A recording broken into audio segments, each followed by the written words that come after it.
चिल्लू पार पहुंचे सीएम योगी ने कहा माफिया प्रवृत्ति को समाप्त कर प्रदेश को आगे बढ़ाना है। गोरखपुर से एक बड़ी खबर सामने आ रही है। जनपद के चिल्लू पार विधानसभा के अंतर्गत गोला पहुंचे सीएम योगी आदित्यनाथ ने अखिलेश यादव पर खूब हमला बोला।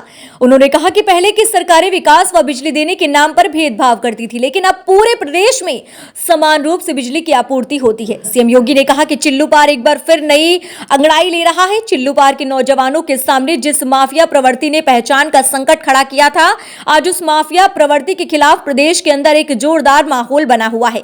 गोला में चिल्लू पार से भाजपा प्रत्याशी पूर्व मंत्री राजेश त्रिपाठी के पक्ष में चुनावी जनसभा को संबोधित करते हुए सीएम योगी आदित्यनाथ ने कहा कि भाजपा सरकार में प्रदेश के माफिया अपराधी गले में दफ्ती लटकाकर थाने पर जाकर छोड़ देने की भीख मांग रहा है, जिसके कारण प्रदेश के प्रति दुनिया में एक विश्वास जागृत हुआ है। विकास के प्रति एक सोच विकसित हुई है। सीएम योगी ने समाजवादी पार्टी पर तंज कसते हुए कहा, सरकार में वृद्धजनों और दिव्यांगों की पेंशन रोक दी गई थी सपा सरकार में, लेकिन हमने वो शुरू कर उसे 12,000 कर दिया, अब उसे बढ़ाकर 18,000 कर दिया जाएगा। इस दौरान उन्होंने भाजपा प्रत्याशी के पक्ष में लोगों से मतदान करने की अपील की। इस अवसर पर एमएलसी सीपी चंद, महिला मोर्चा की प्रदेश उपाध्यक्ष असीमता चंद आदि कई तमाम लोग मौजूद रहे। एक जज्बा है करने का।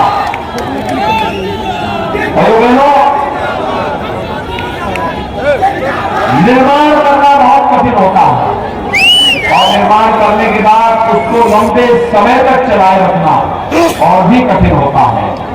और मुझे लगता है वह कार्य करके दिखाया है श्री राजेश त्रिपाठी जी ने चिल्लू पार में।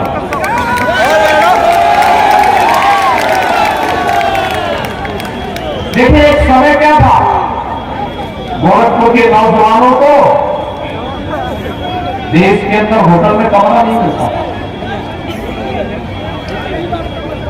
धर्मशालाओं में रूम नहीं मिलता था, कोई सरकारी प्रतिष्ठान है गोरखपुर का नाम आता था और चिल्लू पार का नाम आता था तो लोग पहले बाहर कर देते थे। नुकसान किसका होता था? हमारे युवाओं का होता था। नुकसान किसका होता था? गोरखपुर का होता था। मुझे याद है जब मैं पहली बार सांसद बना, मेरे सामने भी एक केंद्रीय मंत्री ने यही प्रश्न किया, अरे साहब, मैं तो गोरखपुर की एक समस्या को लेकर गया था, उन्होंने जो प्रश्न उसमें मुझसे किए, मुझे बहुत दुख हुआ कि हमारे गोरखपुर के बारे में ये छवि, चिल्लू पार के बारे में इस प्रकार की बातें, लेकिन आपने विपक्ष छोड़ा। आपने इससे पहले विपक्ष तोड़ा था। और भाइयों बहनों, मैं फिर आपका आह्वान करने के लिए आया हूं। आज जब प्रदेश पूरी अंगड़ाई ले चुका, 5वें चरण का मतदान संपन्न होने जा रहा है। अगले 1 घंटे के अंदर 5वें चरण का मतदान हो जाएगा। 5वें चरण के मतदान का मतलब भारतीय जनता पार्टी के प्रति जो रुझान है वह पूर्ण बहुमत से काफी आगे भारतीय जनता पार्टी है। और अभी तो ये 5वें चरण की मैं बात कर रहा हूं। तीसरे चरण के चुनाव के बाद ही सपा के तमाम नेताओं ने विदेश भागने के अपने टिकट बुक करने शुरू कर दिए, क्योंकि आपने देखा होगा अभी से भागने की फिराक में है, कोई इंग्लैंड भाग रहा है, कोई ऑस्ट्रेलिया भाग रहा है, कोई नेपाल भागने की फिराक में है।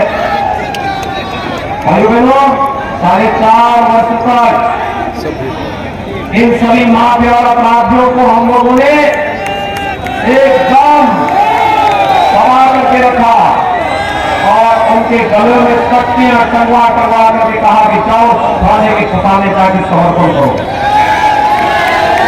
तो वो गरीबों की जमीनों का कब्जा करते थे, गरीबों को उजाड़ते थे, बेटियों का बहा करते थे, बाजारों में बमबारी करते थे, सरकारी संपत्ति पर कब्जा करते थे। आपने 2017 के पहले देखा होगा, दंगे होते थे, अराजकता रहती थी, गुंडागर्दी होती थी। और 2017 के बाद न दंगा है, न अराजकता है, न कब्जा है, न माफियागिरी है, न बमबारी है। आज तो जहां कर्फ्यू लगता था हमारा कांवड़ यात्रा निकल रही है, कांवड़ यात्रा जोगी बाबा की जिंदाबाद जोगी बाबा जिंदाबाद का नारा लगा करके कांवड़ यात्री निकलते हैं। नए भारत का नया उत्तर प्रदेश है, अपराधियों के लिए नहीं, पेशेवर माफियाओं के लिए नहीं, बल्कि उत्तर प्रदेश के अंदर सज्जन शक्ति को बढ़ा करके उत्तर प्रदेश को देश की अग्रणी अर्थव्यवस्था के रूप में नंबर 1 स्थान पर लेके आना है। मुझे एक बात बताओ, मुझे गोला के सभी नागरिक और चिल्लू विधानसभा क्षेत्र के आप सभी मुझे बताओ, इस पार के उस पार इतने तो कम पड़ गया। मुझे एक बात बताओ, क्या 2017 के पहले बिजली आती थी क्या? आपको आ रही होगी ना? ऐसा तो नहीं कि गोरखपुर से दूरी होने के नाते बिजली आने में दिक्कत हो रही हो, समान रूप से आ रही है ना। और पहले बिजली की टाँकियों मतलब होती थी 17 के पहले, आज तो ऐसा नहीं है ना। आज तो सबको बिजली, पर्याप्त बिजली है।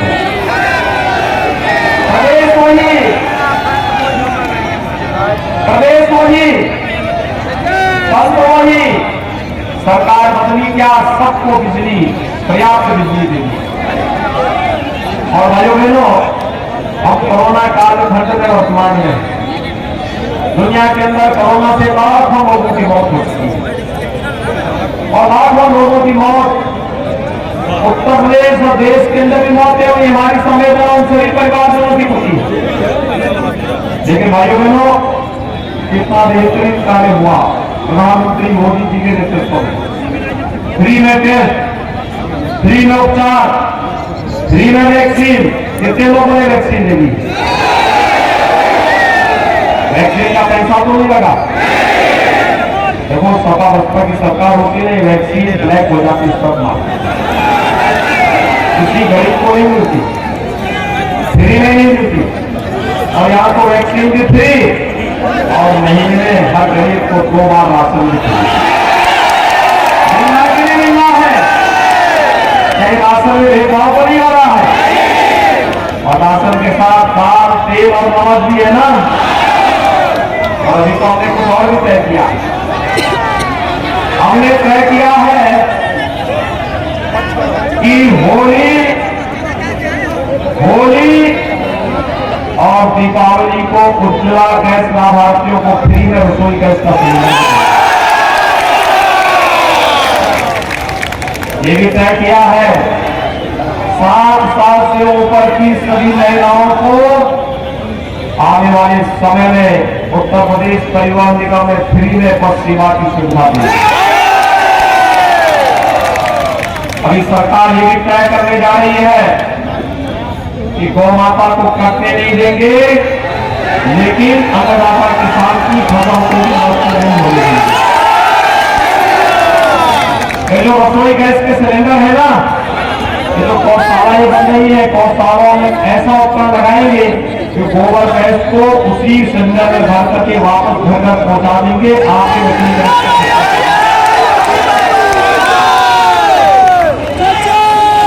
और यही है, हमने भी तय किया है आने वाले 5 वर्ष के अंदर अन्नदाता किसानों के लिए ट्यूबवेल के बिल को हम फ्री करने की स्थिति में लेके आ जाएंगे। हमने तय किया है बेटी की शादी के लिए अब तक हम लोग 51,000 रुपये कन्यादान के रूप में अनुदान देते हैं। अब ये राशि 1 लाख जाएगी, 1 लाख। समाजवादी पार्टी की सरकार ने वृद्धजनों की, विधवा महिलाओं की और दिव्यांगजनों की पेंशन बंद कर दी थी। 300 पेंशन जो थी वो भी रोक दी थी। हमने पेंशन की राशि को 12,000 रुपये सालाना किया है, और अगले 5 साल के अंदर इसे बढ़ा करके 18,000 करेंगे। बुजुर्गों को मदद मिलनी चाहिए कि नहीं मिलनी चाहिए? दिव्यांगजनों को मदद मिलनी चाहिए कि नहीं मिलनी चाहिए? निराश्रित विधवा महिलाओं को मदद मिलनी चाहिए कि नहीं मिलनी चाहिए, और सरकार इसी संवेदना के साथ कार्य कर रही है। और भाइयों बहनों, एक और काम, हमारा नौजवान कैसे अगले 5 साल के अंदर, देखिए पिछले 5 साल के अंदर 5 लाख नौजवानों को सरकारी नौकरी दी, बिना भेदभाव की सरकारी नौकरी, 2 करोड़ नौजवानों को रोजगार स्वरोजगार के साथ जोड़ा गया। अगले 5 साल के अंदर हर परिवार के एक सदस्य को नौकरी अथवा रोजगार अथवा रोजगार के साथ 1 करोड़ नौजवान को वर्तमान में टैबलेट स्मार्टफोन दे रहे हैं। कोरोना में ऑनलाइन एजुकेशन के लिए, ऑनलाइन एग्जामिनेशन के लिए, कॉम्पिटिशन की तैयारी के लिए समाजवादी पार्टी ने शिकायत की है चुनाव आयोग से। हमने कहा भी ठीक है, शिकायत करो, 10 मार्च के बाद तो हम लोग काम कर रहे हैं। 10 मार्च के बाद इसको हम 2 करोड़ करेंगे। 2 करोड़ नौजवानों को डिजिटल एक्सेस फ्री। सपा के लोग अभी से ऑडियो में गिरे हुए, पहले साहब पैसा कहां से आ गया? मैंने कहा भी प्रदेश तो वही है, ये पैसा आपके पास भी था, कहा हमने विकास कराया। मैंने कहा क्या विकास बताओ मैं? विकास तो गोरखपुर का फर्टिलाइजर कारखाना भी चल गया है, एम्स भी बन गया है, बड़ौलगढ़ में जो राजेश जी ने होमटेक का कॉलेज जहां पे स्वीकृत पे कराया था, पिछली सरकार ने उसको रोक दिया था और हमने उसको फिर से बना करके चालू भी कर दिया।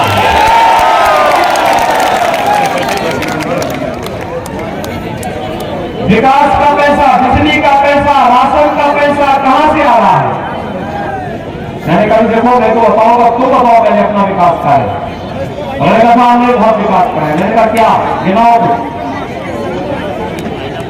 कहा देखिए हमें याद नहीं रहता है, लेकिन हमने एक काम किया है। उन्होंने कहा कब्रिस्तान की बॉडी वॉल हमने बनाई है।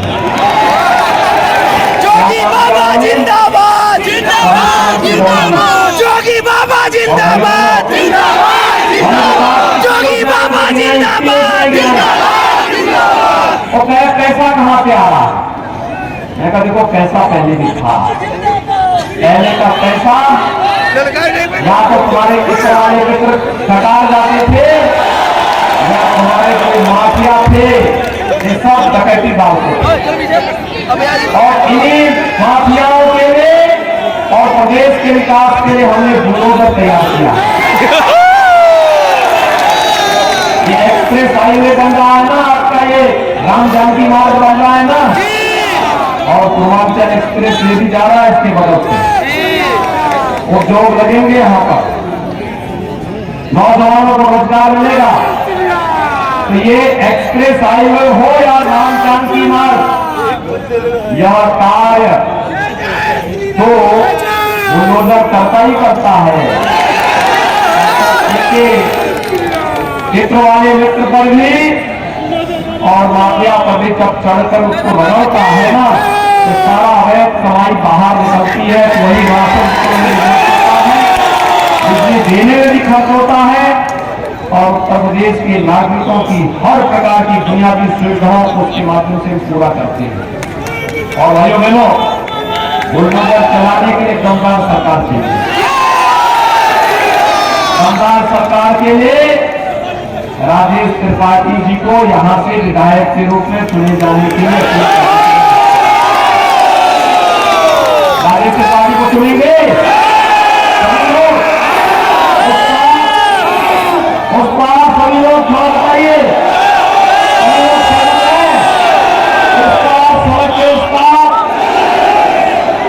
लेकिन उसकी सौतें 3 मार्च को मतदान के दिन देखिए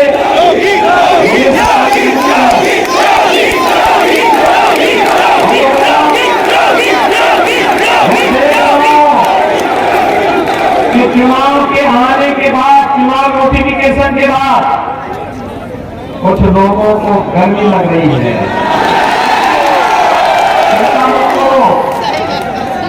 10 मार्च के बाद सारी गर्मी अपने आप शांत हो जाएगी।